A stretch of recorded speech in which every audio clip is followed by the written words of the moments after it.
กล้องน้อยได้37ตัวนี้3พี่น้องตัวนี้4จักสิกินแนวใดยังบ่ฮู้ยังบ่ได้โทรครับผู้ที่อันนั้นว่ากินแนวใดกินไปแนวใดฮะกินแนวใดพี่น้องมันจังมันจักกิน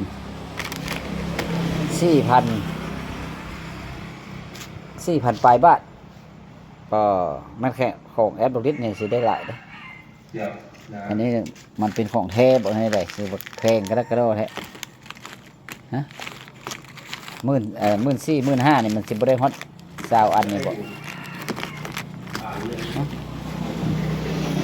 กินได้ได้อันนี้ตัวนี้กินได้ได้นี่มันบ่มีบอกเลย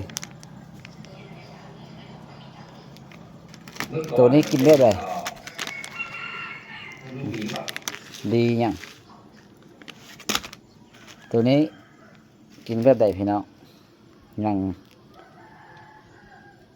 กินสิกินลองเบิ่งนะพี่น้องเด้อ